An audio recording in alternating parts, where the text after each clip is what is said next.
Hello everyone, good morning and welcome to our channel अब पढ़ेगा India. तो आज है 28 सितंबर और आज के करेंट अफेयर के जितने भी मोस्ट इम्पोर्टेंट क्वेश्चन हैं जो कि आपके आने वाले एग्जाम्स के लिए काफ़ी इंपॉर्टेंट है, इस वीडियो में डिस्कस करेंगे। इस वीडियो के सभी क्वेश्चन सिलेक्टेड और अच्छे लेवल के हैं जो कि आपके आने वाले एग्जाम्स के लिए काफ़ी इंपॉर्टेंट हो सकते हैं। तो अगर आप चैनल पर नए हैं तो प्लीज़ चैनल को सब्सक्राइब कर लीजिए, वीडियो को ज़्यादा से ज़्यादा शेयर कीजिए। चलिए स्टार्ट करते हैं आज के इस वीडियो का फर्स्ट क्वेश्चन। आज का पहला क्वेश्चन है, हाल ही में कितने दिव्यांगजनों को हुनरबाज पुरस्कारों से सम्मानित किया गया है? तो इसका राइट आंसर क्या होगा? इसका राइट आंसर होगा ऑप्शन सी 75। यानी कि 75 दिव्यांगजनों को हाल ही में हुनरबाज पुरस्कारों से सम्मानित किया गया है। और यह पुरस्कार किसके द्वारा दिया गया है? तो यह पुरस्कार राष्ट्रीय ग्रामीण विकास और पंचायती राज संस्थान हैदराबाद के द्वारा 15 राज्यों के 75 विकलांग उम्मीदवारों को दिया गया है। पुरस्कार समारोह का आयोजन पंडित दीनदयाल उपाध्याय की जयंती के अवसर पर की गई थी, जिसे अंत्योदय दिवस के रूप में मनाया जाता है और इस बार उनकी 105वीं जयंती थी। साथ ही आज़ादी का अमृत महोत्सव के एक हिस्से के रूप में इस कार्यक्रम का आयोजन किया गया था। यह पुरस्कार उन उम्मीदवारों के लिए तैयार किया गया थे जिन्हें दीनदयाल उपाध्याय ग्रामीण कौशल योजना और मंत्रालय की ग्रामीण स्वरोजगार प्रशिक्षण संस्थान योजनाओं के माध्यम से विभिन्न ट्रेंडों में प्रशिक्षित किया गया था और फिर उन्हें 1 वर्ष से अधिक समय के लिए संगठनों में रखा गया और काम कराया गया था। अगला क्वेश्चन है, विश्व पर्यावरण दिवस हाल ही में कब मनाया गया है? तो इस दिवस को मनाया गया है 26 सितंबर को। इसका राइट आंसर होगा ऑप्शन डी 26 सितंबर। और यह दिवस प्रतिवर्ष 26 सितंबर को मनाया जाता है, जो कि international federation of environmental health के द्वारा विश्व स्तर पर मनाया जाता है। और इस बार का थीम है वैश्विक सुधार में स्वस्थ समुदायों के लिए पर्यावरणीय स्वास्थ्य को प्राथमिकता देना। 2011 में international federation of environmental health ने 26 सितंबर को विश्व पर्यावरण दिवस मनाने की घोषणा की थी और international federation of environmental health की स्थापना 1986 में हुई थी, जिसका मुख्यालय है लंदन, ब्रिटेन में। वही बात करें तो 26 सितंबर को एक और दिवस मनाया जाता है, यानी कि विश्व नदी दिवस। विश्व भर में नदियों के समर्थन और संरक्षण की आवश्यकताओं के बारे में लोगों को जागरूक करने के लिए पहली बार इस दिवस को 2005 में मनाया गया था। यह दिवस प्रतिवर्ष सितंबर मंथ के चौथे रविवार को मनाया जाता है और विश्व नदी दिवस का थीम है हमारे समुदायों में जलमार्ग, यानी कि वाटरवेज इन आवर कम्युनिटीज। अगला क्वेश्चन है, हाल ही में रूसी ग्रैंड प्रिक्स 2021 के खिताब को किसने जीता है? तो इस खिताब को जीता है लुइस हैमिल्टन ने। इसका राइट आंसर होगा ऑप्शन ए, रूसी ग्रैंड प्रिक्स 2021 के खिताब को लुइस हैमिल्टन ने जीता है। और इसी के साथ यह उनके करियर की 100वीं जीत है और इस सीजन की उनकी 5वीं जीत है और जुलाई के बाद ब्रिटिश ग्रैंड प्रिक्स के बाद उनकी यह पहली जीत है। दूसरे स्थान पर मैक्स वर्स्टैपेन है, जबकि तीसरे स्थान पर कार्लोस सेंज जूनियर हैं। वही बात करें ग्रैंड प्रिक्स की तो यह कारों की वार्षिक प्रतियोगिता है जिसका आयोजन मार्च से नवंबर मंथ के बीच में किया जाता है। और अब तक जितने भी फॉर्मूला 1 रेस हुए हैं उन्हें भी देख लेते हैं। तो इससे पहले इटालियन ग्रैंड प्रिक्स को जीता है डेनियल रिचार्डो ने, डच ग्रैंड प्रिक्स जीता है मैक्स वर्स्टैपेन ने, बेल्जियम ग्रैंड प्रिक्स को भी मैक्स वर्स्टैपेन ने जीता है, जबकि हंगेरियन ग्रैंड प्रिक्स को स्टेफन ओकॉन ने जीता है, British grand Prix Lewis Hamilton, Austrian grand Prix Max Verstappen, French grand Prix Max Verstappen, Monaco grand Prix Max Verstappen और स्पेनिश ग्रैंड प्रिक्स को लुइस हैमिल्टन ने जीता है। बात करें पुर्तगाल ग्रैंड प्रिक्स की तो यह लुइस हैमिल्टन ने जीता है। Emilia Romagna Grand Prix Max Verstappen ने जीता है। Bahrain Grand Prix Lewis Hamilton ने, जबकि ला लीगा का खिताब जीता है एटलेटिको मैड्रिड ने। नेक्स्ट क्वेश्चन है, फास्टर नाम से एक इलेक्ट्रॉनिक प्रणाली को हाल ही में किसने शुरू किया है? तो इसका राइट आंसर होगा ऑप्शन सी, सुप्रीम कोर्ट ने। सुप्रीम कोर्ट यानी कि सर्वोच्च न्यायालय, जिसे उच्चतम न्यायालय के रूप में भी जाना जाता है, इसने हाल ही में फास्टर नामक एक इलेक्ट्रॉनिक प्रणाली को विकसित किया है और इस फास्टर इलेक्ट्रॉनिक सिस्टम का पूरा नाम है fast and secure transmission of electronic records. अदालतों से जेलों में ई प्रमाणित प्रतियों को स्थानांतरित करने के लिए इस सिस्टम का उपयोग किया जाएगा। फास्टर सिस्टम के अंतर्गत अदालतें जेलों में ड्यूटी अधिकारियों को सुरक्षित इलेक्ट्रॉनिक संचार के माध्यम से जमानत आदेश, स्थगन आदेश, अंतरिम आदेश और कार्यवाही की ये प्रमाणित प्रतियां भेज सकेंगी।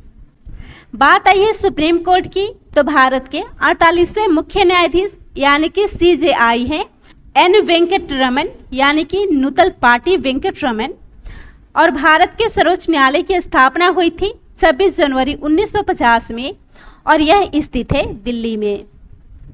वर्तमान में बहुत सारी वैकेंसीज आई है BPSC की और बाकी बहुत सारी ऐसी वैकेंसीज आई है जिसमें GK जैसे क्वेश्चन काफ़ी पूछे जाते हैं। तो सर्वोच्च न्यायालय के बारे में कुछ इंपॉर्टेंट जानकारियां हैं, उन्हें भी देख लेते हैं।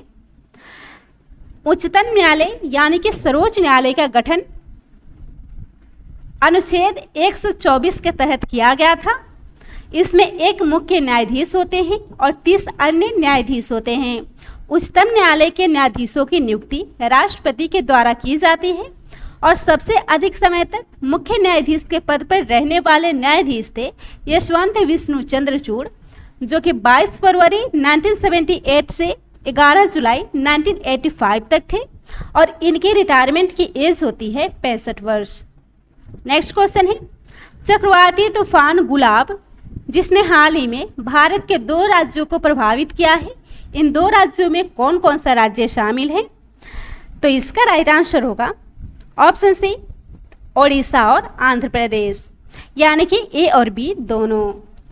चक्रवात जिसका शाब्दिक अर्थ होता है एक गोल घेरे में घूमती हुई हवा, चक्रवात को एक प्रकार से घूमती हुई हवाओं का स्तंभ भी कहा जाता है।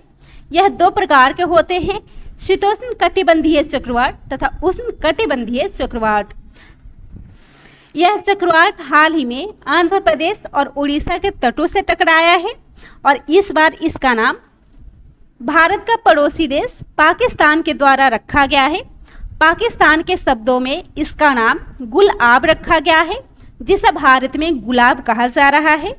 गुलाब शब्द एक 12मासी फूल वाले पौधे को संदर्भित करता है। बात आई है चक्रवातों की नामों की, तो 1953 से मियामी नेशनल हरिकेन सेंटर और वर्ल्ड मीटरोलॉजिकल ऑर्गेनाइजेशन के द्वारा तूफानों और उष्णकटिबंधीय चक्रवातों के नाम रखे जाते हैं, लेकिन उत्तरी हिंद महासागर में उठने वाले चक्रवातों का कोई नाम नहीं रखा गया था। ऐसे में भारत की पहल पर 2004 में हिंद महासागर क्षेत्र के 8 देशों ने तूफानों के नामकरण की व्यवस्था की। इन देशों में शामिल है Bangladesh, Bharat, Maldives, Myanmar, Oman, Pakistan, Thailand और श्रीलंका। इसी के तहत पाकिस्तान के द्वारा भारत में आने वाले इस तूफान का नाम गुलाब रखा गया है। अगला क्वेश्चन है, ग्लोबल स्टार्टअप इकोसिस्टम रिपोर्ट में भारत का बेंगलुरु कौन से स्थान पर है? तो इसका राइट आंसर होगा ऑप्शन डी, 23वें। ग्लोबल स्टार्टअप इकोसिस्टम रिपोर्ट जारी की गई है, जिसमें बेंगलुरु को 23वां स्थान प्राप्त हुआ है। दुनिया के टॉप 30 स्टार्टअप इकोसिस्टम रैंकिंग में शामिल होने वाला बेंगलुरु देश का एकमात्र शहर बना है। बेंगलुरु को इस इंडेक्स में 23वां स्थान प्राप्त हुआ है। वहीं बात करें दिल्ली की, तो यह 36वें स्थान पर है, जबकि इमर्जिंग इकोसिस्टम रैंकिंग में मुंबई को पहले स्थान पर रखा गया है। वहीं बात करें टॉप 3 शहरों की, पहले स्थान पर है silicon valley California. Silicon valley California में स्थित है। वहीं बात करें भारत के सिलिकॉन वैली की, तो वह बेंगलुरु को कहा जाता है। दूसरे स्थान पर है न्यूयॉर्क सिटी और तीसरे स्थान पर है लंदन। और इस रिपोर्ट को जारी किया है स्टार्टअप जीनोम ने। अगला क्वेश्चन है, किस देश ने क्रिप्टो करेंसी लेन देन को अवैध घोषित किया है? तो इसका राइट आंसर होगा ऑप्शन बी, चीन ने। चीन जिसने क्रिप्टो करेंसी के लेन देन को अवैध घोषित किया है। क्रिप्टो करेंसी जो एक प्रकार की डिजिटल करेंसी होती है जिसमें लेन देन संबंधित सभी जानकारियों को इनक्रिप्ट तरीके से विकेंद्रित डेटाबेस में सुरक्षित रखा जाता है और वर्तमान में विश्व भर में 1500 यानी कि 1500 से अधिक क्रिप्टो करेंसी प्रचलन में है। क्रिप्टो करेंसी के आविष्कार का मुख्य उद्देश्य है वित्तीय लेन देन में बैंकों या अन्य बिचौलियों की भूमिकाओं को समाप्त करना। चीन के केंद्रीय बैंक ने 24 सितंबर को सभी क्रिप्टो करेंसी लेन देन को अवैध घोषित कर दिया है। विदेशी क्रिप्टो एक्सचेंजों को चीन में निवेशकों को सर्विस प्रोवाइडर करने पर भी प्रतिबंध लगा दिया है। चीन जिसकी राजधानी है बीजिंग, करेंसी है रेनमिनबी और राष्ट्रपति है शी जिनपिंग। वही बात करें चीन के करेंट अफेयर की, तो यहाँ दुनिया का पहला कृत्रिम सूर्य का निर्माण किया गया है। यहाँ पे पहली बार बर्ड फ्लू H10N3 से मनुष्य में संक्रमण का मामला दर्ज हुआ था। इससे पहले चीन सिंथेटिक कैनबिनोइड्स जो कि एक प्रकार का ड्रग्स होता है और उस पर प्रतिबंध लगाने वाला दुनिया का पहला देश बना है। और चीन द्वारा तिब्बत में पूर्ण रूप से बिजली से चलने वाली बुलेट ट्रेन की शुरुआत की गई है। इसके अलावा ऊँटों के लिए ट्रैफिक सिग्नल बनाने वाला भी चीन दुनिया का पहला देश है। अगला क्वेश्चन है, किस राज्य के नागा खीरा को जीआई टैग मिला है? इसका राइट आंसर होगा ऑप्शन बी, नागालैंड। नागालैंड के नागा खीरा को जीआई टैग प्रदान किया गया है। बात हो रही है जीआई टैग की, यानी कि जियोग्राफिकल इंडिकेशन की, जो किसी भी उत्पाद के लिए एक सिंबल यानी कि प्रतीक के समान होता है। यह उत्पाद की विशिष्ट भौगोलिक उत्पत्ति, विशेष गुणवत्ता और पहचान के आधार पर दिया जाता है। नागालैंड के नागा खीरे को जीआई टैग मिला है। नागा खीरा जो खाने में रसदार, मुलायम और मीठे होते हैं और पूरी तरह से जैविक रूप से उगाए जाते हैं। बात करें नागालैंड की, तो स्थापना हुई थी 1 दिसंबर 1963 को। राजधानी है कोहिमा, मुख्यमंत्री है नेफ्योरियो और यहाँ के मुख्य न्यायाधीश है सुधांशु धूलिया। और बात करें राज्यपाल की, तो असम के राज्यपाल जगदीश मुखी को यहाँ का अतिरिक्त प्रभार दिया गया है। नेक्स्ट क्वेश्चन है, हाल ही में जारी CAF वर्ल्ड गिविंग इंडेक्स 2021 में टॉप 20 में भारत को कौन सा स्थान प्राप्त हुआ है? इसका राइट आंसर होगा ऑप्शन सी, 14वां। तो टॉप 20 में भारत 14वें स्थान पर है। इस रिपोर्ट को जारी किया है चैरिटी एंड फाउंडेशन ने, जिसके अध्ययन के अनुसार भारत सूचकांक में सबसे तेजी से बढ़ते देशों में से एक है। साल 2020 में कोरोना के दौरान 61% भारतीयों ने स्वेच्छा से किसी अजनबी की मदद की थी। अगला क्वेश्चन है, इनमें से किसने हाल ही में deposit with scheduled commercial banks March 2021 के डेटा को जारी किया है? तो इसको जारी किया है भारतीय रिजर्व बैंक ने। इसका राइट आंसर होगा ऑप्शन बी, RBI। तो भारतीय रिजर्व बैंक ने deposit with scheduled commercial bank March 2021 के डेटा को जारी किया है, जिसके अनुसार 2020-21 के दौरान बैंक जमा साल दर साल 11.9% की बढ़ोतरी हुई है, जबकि 2019-20 में यह 8.8% थी। तो इस डेटा को जारी किया है RBI ने, यानी कि भारतीय रिजर्व बैंक ने, जो भारत का केंद्रीय बैंक है, सभी बैंकों का संचालन करती है। इसकी स्थापना हुई थी 1 अप्रैल 1935 को। मुख्यालय है मुंबई, महाराष्ट्र में, और इसके गवर्नर है शक्तिकांत दास, जो कि इसके 25वें गवर्नर हैं। RBI के पहले गवर्नर थे सर ऑस्बोर्न स्मिथ। पूर्व प्रधानमंत्री मनमोहन सिंह इसके 15वें गवर्नर थे।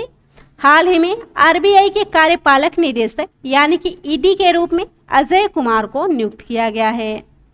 नेक्स्ट क्वेश्चन है, किस राज्य सरकार ने कर्मचारियों का महंगाई भत्ता बढ़ाकर 11% कर दिया है? इसका राइट आंसर होगा ऑप्शन बी उत्तराखंड। उत्तराखंड ने अपने राज्य के कर्मचारियों का महंगाई भत्ता बढ़ाकर 11% तक कर दिया है और इस फैसले से राज्य सरकार का प्रतिवर्ष 1800 करोड़ रुपए का खर्च होगा। बात हो रही है उत्तराखंड की, तो स्थापना हुई थी 9 नवंबर सन 2000 में। राज्यपाल लेफ्टिनेंट जनरल गुरमीत सिंह, मुख्यमंत्री पुष्कर सिंह धामी और राजधानियाँ हैं देहरादून जो शीतकालीन है और ग्रीष्मकालीन राजधानी है गैरसैंण। बात करें विधानसभा सीट की तो 71 है, राज्यसभा 3 है और लोकसभा 5 है। राज्य की सीमाएं उत्तर में तिब्बत और पूर्व में नेपाल से लगी हुई है। बात करें उत्तराखंड के करेंट अफेयर की, तो यहाँ सेल्फी विद टेम्पल अभियान हाल ही में शुरू किया गया है। राज्य में आर्किड संरक्षण केंद्र का उद्घाटन किया गया है। भारत के क्रिप्टोगैमिक गार्डन यहाँ स्थापित हुआ है। देश का सबसे ऊंचा हर्बल गार्डन जो चमोली जिले के माड़ा गांव में 11,000 फीट की ऊंचाई पर स्थापित किया गया है और भारत की सबसे बड़ी ओपन एयर फर्नरी भी यहाँ पे स्थापित हुई है। नेक्स्ट क्वेश्चन है, हाल ही में विश्व पर्यटन दिवस के रूप में कब मनाया गया है? तो यह दिवस मनाया गया है 27 सितंबर को। इसका राइट आंसर होगा ऑप्शन ए 27 सितंबर। और यह दिवस प्रतिवर्ष 27 सितंबर को संयुक्त राष्ट्र पर्यटन दिवस के रूप में मनाया जाता है। इस दिवस को 1980 में मनाया गया था और 27 सितंबर 1970 को संयुक्त राष्ट्र विश्व पर्यावरण संगठन के नियमों को अंगीकृत किया गया था। और इस बार की थीम है समावेशी विकास के लिए पर्यटन, यानी कि टूरिज्म फॉर इंक्लूसिव ग्रोथ। वही बात करें संयुक्त राष्ट्र विश्व पर्यटन संगठन की, तो यह संयुक्त राष्ट्र की स्पेशलाइज्ड एजेंसी है जिसका उद्देश्य है सतत पर्यटन को बढ़ावा देना और इसका गठन 1975 में हुआ था। इसका मुख्यालय स्पेन के मैड्रिड में है और इसमें 158 सदस्य देश शामिल हैं। इसी के साथ सितंबर मंथ के कुछ महत्वपूर्ण दिवस को भी देख लेते हैं। इसमें 21 सितंबर को हाल ही में विश्व शांति दिवस मनाया गया है। इसके अलावा विश्व अल्जाइमर दिवस भी 21 सितंबर को मनाया गया है। 22 सितंबर को विश्व राइनो दिवस, 23 सितंबर को विश्व समुद्री दिवस जो सितंबर मंथ के अंतिम बृहस्पतिवार को मनाया जाता है। 23 सितंबर को अंतर्राष्ट्रीय सांकेतिक भाषा दिवस और 24 सितंबर को विश्व फार्मासिस्ट दिवस मनाया गया है। अगला क्वेश्चन है, पहली बार राष्ट्रीय सहकारी सम्मेलन यानी कि सहकारिता सम्मेलन को किसने संबोधित किया है? तो इसका राइट आंसर होगा ऑप्शन डी अमित शाह ने। हाल ही में केंद्रीय मंत्री अमित शाह जी के द्वारा पहली बार आयोजित राष्ट्रीय सहकारी सम्मेलन को संबोधित किया गया है। केंद्रीय गृह मंत्री और सहकारिता मंत्री अमित शाह ने नई दिल्ली के इंदिरा गांधी इंडोर स्टेडियम में पहली बार राष्ट्रीय सहकारी सम्मेलन का उद्घाटन किया है और साथ ही इसे संबोधित किया है। यह सम्मेलन भारत का पहला ऐसा सहकारी सम्मेलन था जो वैश्विक मंच पर भारतीय सहकारिता को गति देने और मजबूत करने के लिए आयोजित किया गया था। सम्मेलन का आयोजन इफ्को, भारतीय राष्ट्रीय सहकारी संघ, अमूल, सहकार भारती, नेफेड, क्रिबको और सभी सहकारी समितियों के द्वारा संयुक्त रूप से किया गया था। अगला क्वेश्चन है, भारत का पहला अटल सामुदायिक नवाचार केंद्र कहाँ पे स्थापित किया गया है? तो इसको स्थापित किया गया है जयपुर में। इसका राइट आंसर होगा ऑप्शन बी जयपुर। जयपुर जो राजस्थान की राजधानी है और यहीं पे भारत का पहला अटल सामुदायिक नवाचार केंद्र को स्थापित किया गया है। और सरकार ने नीति आयोग में अटल इनोवेशन मिशन की स्थापना की है। इसका लक्ष्य है उन नवोन्मेषी विचारों का समर्थन करना और उनका पोषण करना जो बड़े विचारों का आकार ले सकते हैं और बेहतर कल के लिए समाज को बदलने में मदद कर सकते हैं। बात हो रही है राजस्थान की, तो राजधानी है जयपुर। मुख्यमंत्री अशोक गहलोत, राज्यपाल कलराज मिश्रा। विधानसभा सीट है 200, राज्यसभा सीट है 10 और लोकसभा सीट है 25। इसके दक्षिण पश्चिम में गुजरात, दक्षिण पूर्व में मध्य प्रदेश, उत्तर में पंजाब और उत्तर पूर्व में उत्तर प्रदेश और हरियाणा स्थित है। राष्ट्रीय उद्यान है रणथंभौर राष्ट्रीय उद्यान, सरिस्का राष्ट्रीय उद्यान, केवलादेव राष्ट्रीय उद्यान और मुकुंदरा हिल्स राष्ट्रीय उद्यान। इसके अलावा हाल ही में राजस्थान विधानसभा ने बाल विवाह के पंजीकरण की अनुमति देने का एक विधेयक भी पारित किया है। आज का लास्ट क्वेश्चन है, किस राज्य के राज्यपाल ने कपिल पठारे को बिजनेस एक्सीलेंस अवार्ड से सम्मानित किया है? तो इसका राइट आंसर होगा ऑप्शन सी, महाराष्ट्र। महाराष्ट्र के राज्यपाल भगत सिंह कोश्यारी के द्वारा कपिल पठारे को बिजनेस एक्सीलेंस अवार्ड से सम्मानित किया गया है। यह पुरस्कार उद्योग और अंततः भारतीय अर्थव्यवस्था में उनके उत्कृष्ट योगदान के लिए दिया गया है। यह आयोजन ग्लोबल इंडिया बिजनेस फोरम के द्वारा आयोजित किया गया था और 23 सितंबर 2021 को मुंबई के राजभवन में इसे आयोजित किया गया था। बात हो रही है हाल ही में मिले पुरस्कारों की। हाल ही में मिले कुछ पुरस्कार और उसके प्राप्तकर्ता को भी देख लेते हैं, जो कि आपके एग्जाम्स के लिए काफ़ी इम्पोर्टेंट हैं। जैसे हाल ही में भगत सिंह कोश्यारी के द्वारा ही डॉक्टर सगुन गुप्ता को चेंज मेकर पुरस्कार से सम्मानित किया गया है। वही बात करें सुपर 30 के संस्थापक आनंद कुमार को स्वामी ब्रह्मानंद पुरस्कार 2021 से सम्मानित किया गया है। 2 भारतीय शिक्षकों जिनमें शामिल हैं मेघना मुशनोरी और सत्यम मिश्रा, जो कि बिहार के हैं, इन्हें 2021 के वैश्विक शिक्षक पुरस्कार के लिए चुना गया है। जबकि 7वें Yamin Hazarika women of substance award मिला है नमिता गोखले को और शैलेंद्र सिंह को 3 गंभीर रूप से लुप्तप्राय कछुए को बचाने के लिए बहलर कछुआ संरक्षण पुरस्कार से सम्मानित किया गया है। तो यह था आज के करंट अफेयर का मोस्ट इम्पोर्टेंट क्वेश्चन। वीडियो पसंद आता हो तो वीडियो को शेयर कीजिएगा, चैनल को सब्सक्राइब कीजिएगा।